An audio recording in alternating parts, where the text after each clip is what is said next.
Okay, this is going to be my first video on YouTube. This is basically covering some of my handguns for my bug out scenario. I'll be doing a lot more of these videos later on, but this is just the basics, just some hardcore, a couple of bricks and things like that that I can use for multiple purposes. First, I saw a video, so I started making these holsters right here. I started making them out of PVC pipe, and you just mold the PVC, you heat it, you mold it around the gun, things like that. And I'll be making some videos where I'm showing myself actually doing that, but that's just one of the things that I did, mainly because it was hard to find holsters for my high points. So I figured, you know what, I saw this video, I could make this holster. Looks pretty simple. Did it. It's a good deal.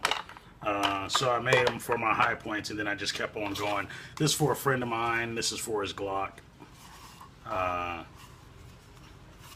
You know, and some other little crazy gun he has.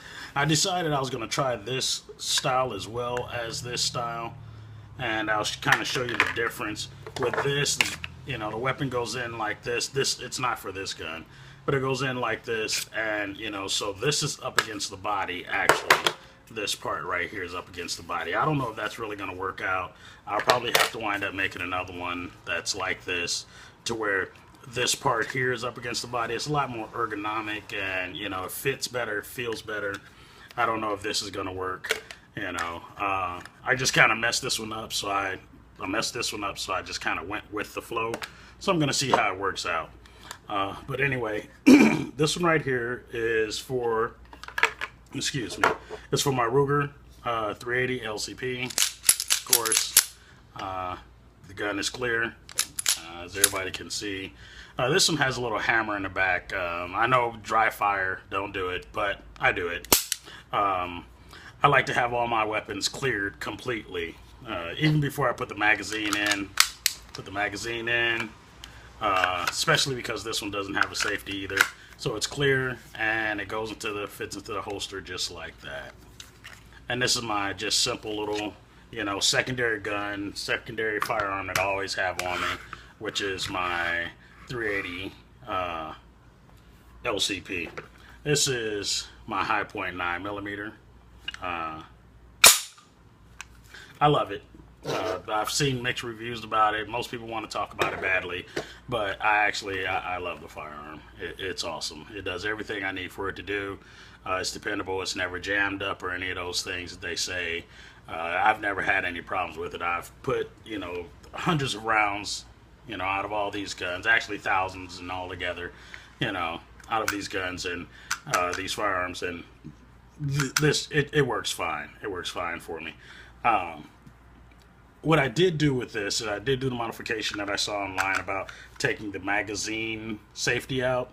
So basically you couldn't pull the trigger if the magazine wasn't in it.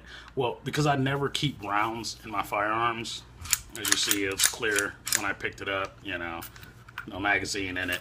I dropped the hammer, add the magazine, and you hear how that clicks in. Let you know, it clicks in, right out. When it's on me, it's easy for me to pull out, easy for me to click in. Because of the way I made the clips for the belt, it actually clicks on really well. So it works out really well for me there. So that's those two. And then there's my 45. And like I said, all weapons are clear. Also did the modification on this, so I can drop the hammer, put in the magazine, put it into the holster. Now this is a really heavy gun, so this shows you how well these holsters actually really work. That's a heavy gun. Very heavy firearm right there. So these are really, kind of my, my little things here. These, like I said, 3 of them. The reason why I like high points so much is because a lot of people say they're heavy and everything like that, and that's why I like them. It can be used as a blunt force object as well as, a firearm. You know, so you can basically, if you have somebody that's right there, if you drawing your, you know, I have a concealed carry, you draw your weapon on them, you know, they're still coming at you. You can give them a good crack with that, you know, or you can just, you know, handle your business. But these are 3 of my firearms. I'm gonna do other videos later on. This is my DeWalt. It's actually a very good knife. It's a good pocket knife. It's a good utility knife. As you see, it has the serrated. Pull that a little closer. See this serrated edge? This is really sharp. I've actually cut a lot of PVC with this and everything. So this is really sharp. This is a really sharp. This is a good knife right here. If you're looking for something, just, you know, pocket knife, very sharp. Tip, very sharp. When I first got it, I'm talking about it's almost razor blade sharp, straight off the shelf. I didn't have to do anything to it.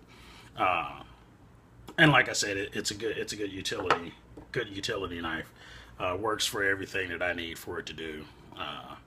So, like I said, that's basically what I'm doing here. Is I'm going through these now. I will be doing some other videos of me making holsters of my 22 tactical. You know, it's a Mossberg. I like to get really inexpensive firearms right now, mainly because I'm going to school for firearms. I'm going to SDI. So because I'm doing that, I want to have firearms that I can work on, I can learn about, and, you know, if I jack them up, it really doesn't matter because they didn't cost me an arm and a leg. You know, you jack up a Glock, you're going to really feel that. You jack up this, it's $100 and something bucks. You know, depends on where you buy it from, where you get it. It's $100 and something. It's not going to kill you. You're going to feel it because $100 is still $100, but it's not going to kill you. You know, so that's basically my thing. Is I don't want to be playing around with a firearm. You know, when I say playing around, I mean working on a firearm. I say playing around because I'm learning. You know, so I might have it on a lathe or whatever. And so, you know, with that, I don't want to go through and be messing with something that I'm going to really feel the pain if I mess it up. You know, once I test fired and, you know, and it doesn't work or whatever the case may be. You know, I don't want to feel the pain on that. So these are really good starter firearms. And even if at the end of the day, I would still keep these weapons. I would, if I messed it up, I would get another one. Because like I said, I like the weight of them. I like the fact that, you know, I can pull it out. I can use it as a defense weapon. People say you can't do it as a concealed carry. I can concealed carry all of these weapons. I'm not a little guy, but I'm not a really big guy either. But I can conceal carry all these weapons. I've concealed carried the 45, as big as it is, all the way down to my Ruger 380.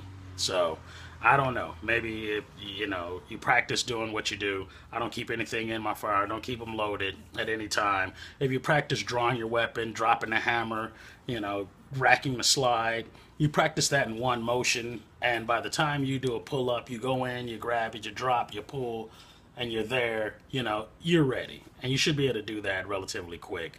I wouldn't suggest that for everybody. I'll suggest that for someone who's really serious about not carrying your weapon with a round chambered. I don't like to have a round chambered, so I practice a lot on making sure that I can access my firearm, draw it, rack it, you know, draw it, drop the safety, rack it, and have it ready.